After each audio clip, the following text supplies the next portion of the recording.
Le coffre à jouer, la passion du jeu.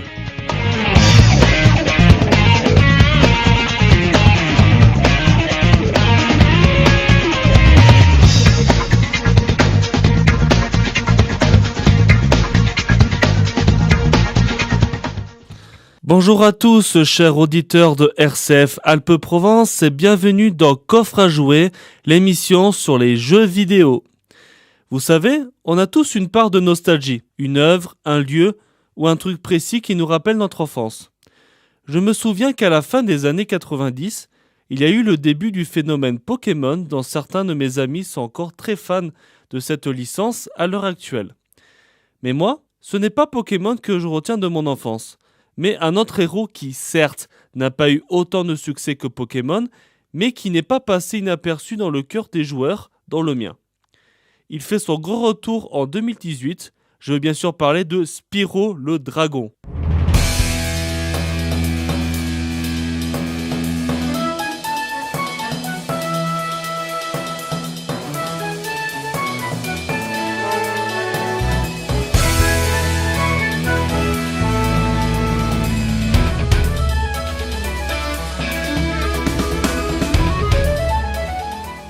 Ah, Spyro, le petit dragon de couleur violette qui a enchanté mon enfance dans mes débuts de joueur. C'était une des mascottes phares de la première PlayStation avec un autre héros d'une autre licence. Je parle bien sûr du marsupial Crash Bandicoot. Mais entre Crash et Spyro, j'ai beaucoup plus de liens forts avec le petit dragon. En 2018, ce fut les 20 ans du premier jeu Spyro.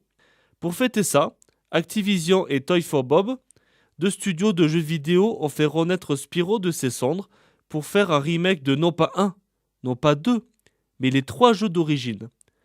Pour ceux qui ne savent pas ce que c'est un remake, c'est le but de prendre un vieux jeu et de le refaire au goût du jour pour les plus jeunes.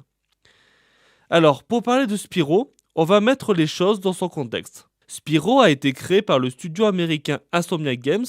Le premier jeu sorti sur PlayStation 1 est sorti en 1998 du nom de Spyro the Dragon, suivi du deuxième jeu en 1999 intitulé Spyro 2 Gateway to Clemmer, et enfin le dernier de la trilogie, Spyro 3 l'année du dragon, en l'an 2000. Au départ, ils voulaient l'appeler Pete le Dragon, mais pas de bol, c'était déjà pris. Ça s'est dérivé en Pyro, mais bon, bof, et c'est finalement devenu Spyro. Vous me demandez, mais quel est le but de ce jeu qui a tant marqué ton enfance ? Eh bien, c'est très simple. Dans le premier jeu, ça se passe dans le royaume des dragons.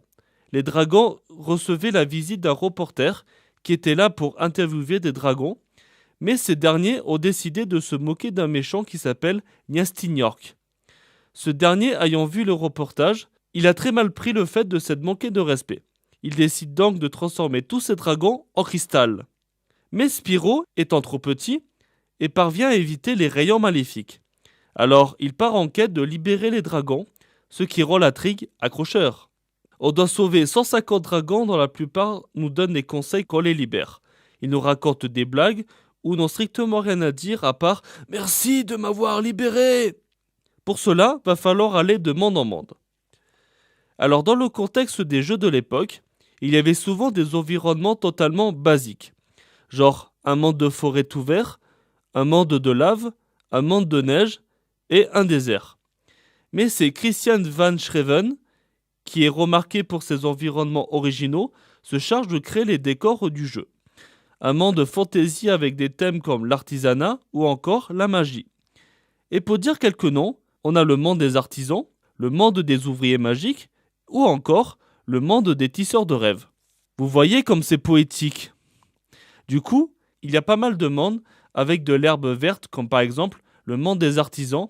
Et c'est bien pour ça que Spyro fut violet, pour que ça passe mieux dans les décors que s'il était vert comme Pete le Dragon. Dans chaque monde, on va se déplacer où on veut et aller dans des portails qui nous amènent à des niveaux où il faudra aller sauver des dragons, aller pourchasser des voleurs d'œufs, ramasser des joyaux et faire des circuits de vol.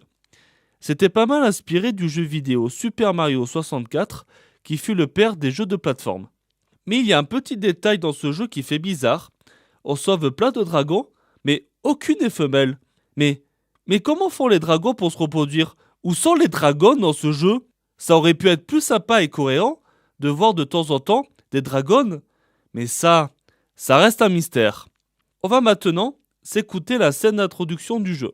Je précise que c'est la version remake et non l'original. Action. Tout est si paisible dans les 5 mondes, ou bien est-ce 6? Depuis une éternité, nous possédons 12 000 trésors, ou bien est-ce 14 000? Et à propos de ce Gnastig Nork, bon, je sais qu'il a découvert un sort pour transformer les gemmes en guerriers à son service. Je vais vous répondre. Gnastig Nork est une créature simple. Simple? Il a été exilé dans un autre monde et n'est plus une menace pour le royaume des dragons. Plus une menace? Et en plus, il est moche. Moche! C'est le bouquet!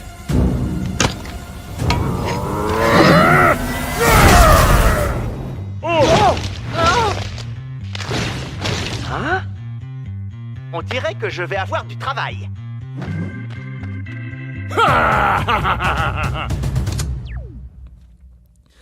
En même temps, ce dragon n'avait pas à le traiter de moche. Mais bon, sans ça, on n'aurait pas eu de jeu. Ah oui, j'ai oublié de dire, Spyro ne fait pas le voyage seul. Il est en compagnie de Sparx, la libellule. À la base, elle devait s'appeler Étincelle, mais c'est finalement changé en Sparx. Elle sert à protéger Spyro. D'ailleurs, il n'y a pas de barre de vie dans le jeu. On sait les dégâts que Spyro prend avec la couleur de Sparx qui change, comme par exemple, si c'est jaune, c'est plein. Si c'est bleu, c'est moyen. Vert, c'est limite. Et s'il n'y a plus Sparx, c'est que la prochaine fois que tu te fais toucher, tu meurs. Plutôt original comme contexte. Poursuivons avec le deuxième opus sorti 1 an plus tard. Autant le premier fut basique, autant dans celui-là, ils ont voulu étendre encore plus l'univers du petit dragon. L'histoire commence lors d'une grosse pluie qui s'abat dans le royaume des dragons. Spyro et Sparx sont désespérés et aimeraient partir en vacances. Ils voient un portail qui les amène au rivage dragon, un lieu de vacances où on peut profiter de la plage et de la fête foraine. Ils franchissent le portail, mais pendant ce temps, dans un monde qui se nomme Avalar, un méchant nommé Ripto sème le chaos. La représentante d'Avalar, Elora la faune, en compagnie de Chasseur le léopard et le professeur qui est une top, met en place un portail pour obtenir un dragon qui pourrait vaincre Ripto et sauver Avalar. Parce que oui, Ripto déteste les dragons. Ils mettent en place ce portail et ça fonctionne. Ça fait venir Spyro et Sparx dans le monde. Ils sont plutôt surpris de voir un dragon si petit et Spyro se demande « Mais qu'est-ce qu'il fait ici ?» Ripto arrive, énervé de voir un dragon, détruit le portail et fuit. Elora et les autres expliquent vite fait à Spyro et s'enfuient directement pour les retrouver juste après le premier monde d'Avalar, Lueur. On va d'ailleurs écouter un extrait du jeu. Plus précisément où Spyro fait connaissance avec Elora juste après ce que je viens de vous raconter.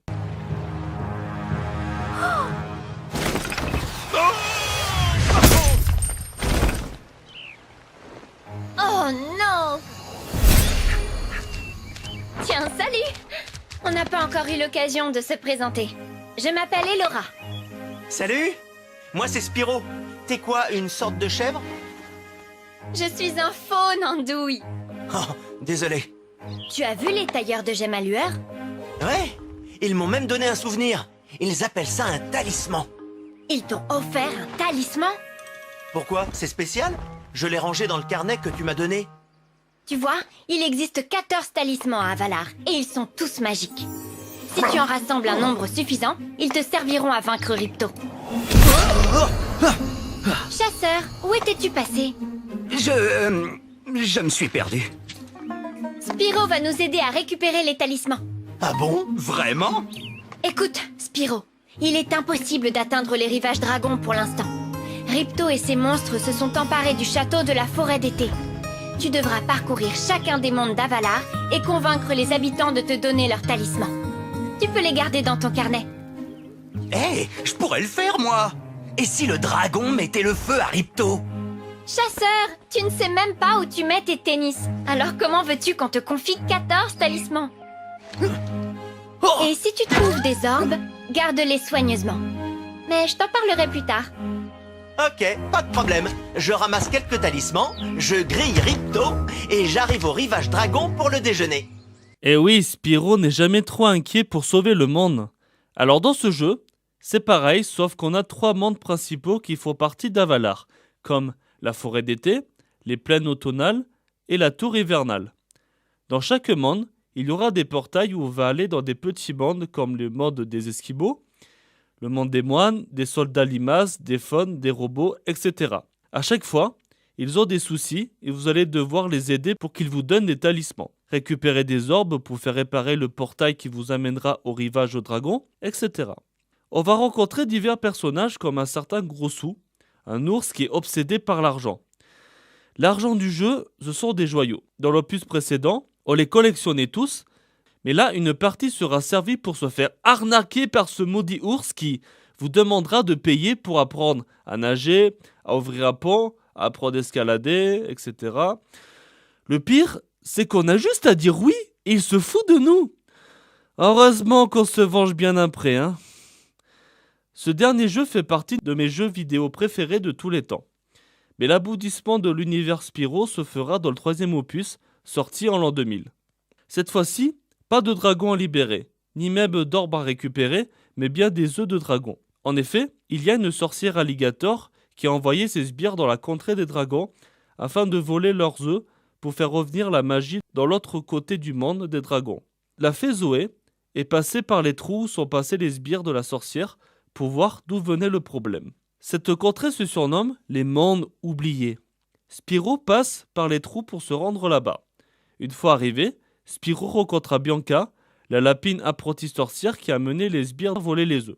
Elle lui dit de ne pas perdre son temps et de repartir chez lui.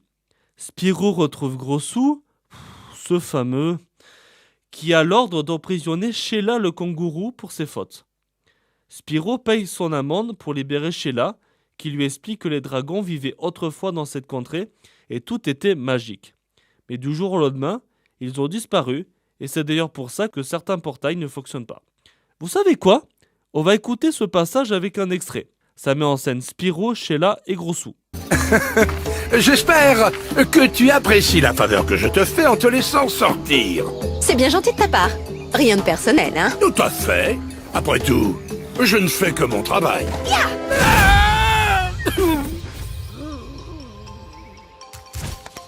Je suppose que tu es un dragon, non? Oui, je m'appelle Spyro. J'aurais jamais pensé en voir un. Les dragons régnaient sur ce monde autrefois. Et d'un coup, vous êtes tous partis. Pouf! Il y avait des dragons ici? Tu ne le savais pas? D'après ce qu'on dit, c'était il y a plus de 1000 ans. Et ils sont partis, comme ça. Oui! Et le plus étrange, c'est qu'après leur départ, la magie de ce monde a comme disparu.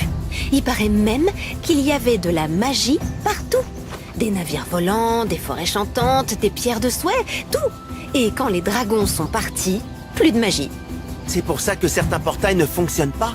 Oui, ils commencent à s'éteindre aussi, l'un après l'autre. Bon, je dois rentrer chez moi remettre un petit peu d'ordre. Viens me voir quand tu veux. Comme ce que vous avez entendu à l'extrait, on devra rendre visite aux personnages qu'on libère et on devra les incarner. C'est une grosse nouveauté dans ce 3e opus. On sauvera Bentley le Yeti qui devra souvent aider son petit frère pour tout et pour rien, le sergent pingouin James Bird qui ira faire la guerre, et l'agent 9, le chapeauté qui est très excité au point d'aimer son pistolet laser. Il y a aussi le fait qu'on peut faire du skate, on a des skateparks où on peut faire plein de figures, et ça rend Spyro encore plus cool. On fait même des compétitions avec chasseurs. C'est avec ce dernier qu'on va souvent croiser Bianca, qui essaie de nous mettre des bâtons dans les roues. Mais son air grincheux et son amateurisme dans la magie fait que Chasseur tombe sous le charme de Bianca. Comme dans l'opus précédent, on va aller dans plusieurs mondes pour aller aider le peuple du style, le monde des fées envahi par des chats rebelles, celui des lucioles poètes, le monde des pandas ninjas, ou encore le monde des êtres vivant dans les nuages où on doit leur ramener la pluie. Cependant, depuis le 2e opus, on retrouve plein de mini-jeux dans les mondes qui changent le style de jeu. Par exemple, on doit conduire des véhicules, détruire une armée d'ovnis tenue par des moutons de l'espace, faire la course avec les papillons, rattraper des voleurs en courant plus vite qu'eux, etc. La trilogie Spyro fut une réussite et a enchanté les joueurs de la PlayStation 1. Des suites ont vu le jour sur la génération de consoles suivantes, mais n'ont pas été à la hauteur des premiers jeux, malheureusement. Le petit dragon avait disparu des projecteurs pendant quelques années. Et c'est en 2018 qu'on retrouve Spyro sur PlayStation 4 et Xbox One, après un remake des jeux Crash Bandicoot, que je vous rappelle c'était la mascotte de la PlayStation 1 à l'époque, qui a super bien marché. C'est au tour de Spyro de revenir plus fort que jamais avec un remake des 3 jeux d'origine. Ce jeu est sorti le 13 novembre 2018. Je vous avoue qu'au début, j'étais perplexe à l'idée d'un remake. J'avais peur de perdre tous mes souvenirs du jeu de l'époque. J'ai donc décidé à ce moment-là de tester un remake d'un autre jeu de mon enfance. Je parle bien sûr du remake de Oddworld l'Odyssée d'Abe. J'en parlerai peut-être dans un autre volet. Eh bien, ça m'a réconcilié avec le format remake. Je trouve que c'est un bon moyen de revivre ces jeux dans une meilleure qualité et le plaisir de le retrouver sur console de la nouvelle génération. Et aussi, pour ceux qui n'ont pas connu les jeux de l'époque, ils peuvent le redécouvrir maintenant. Et le remake de Spyro, c'est comme celui de Abe. Il ne m'a pas déçu. Je trouve que ce remake ne dénature pas le moindre charme de l'époque. Ce sont les mêmes cinématiques, les mêmes mondes, les mêmes personnages, et c'est mieux ainsi. Laissez ces univers tels quels. Faudra dire qu'il y a eu quelques changements, notamment Grossu, qui s'appelle maintenant Richard. Oui, Richard comme riche. Donc, d'un côté, pourquoi pas? Mais ça reste un escroc. Certains personnages ne parlent plus pareil, comme les moines qui ne chantent plus quand ils parlent par exemple. Du style, certains personnages ne parlent plus pareil, des trucs comme ça. Je ne pouvais pas parler de Spyro sans évoquer la musique qui était composée par Stewart Copeland, le batteur du groupe de rock The Police. Il a composé la musique des 3 premiers jeux ainsi que le 4e sur PlayStation 2. Personnellement, j'aime beaucoup ces musiques car ça me rappelle plein de souvenirs, mais aussi ça passe bien pour accompagner. Tenez, écoutons un extrait.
Je vois que l'heure tourne et je pense qu'il faudrait que j'arrête là.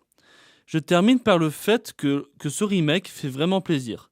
Si vous voulez un jeu mignon pour vos enfants qui ont plus de 7 ans, ou même pour les plus grands qui en ont marre des jeux trop violents, je vous le conseille car c'est mignon comme tout. Vous en avez pour pas mal d'heures à faire les 3 jeux. Le jeu est refait au goût du jour et je souligne le fait que certains testeurs le trouvent un peu trop dépassé. C'est vrai que le jeu fait un peu vieillot au niveau gameplay et les joueurs de maintenant sont moins intéressés par ce genre de jeu.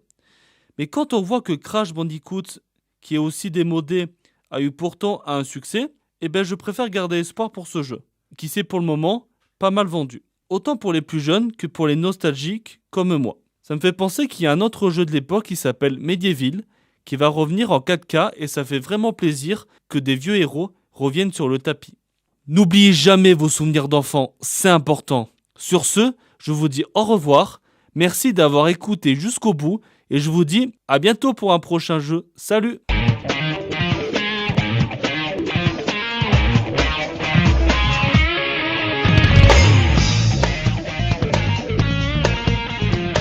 Le coffre à jouer, la passion du jeu.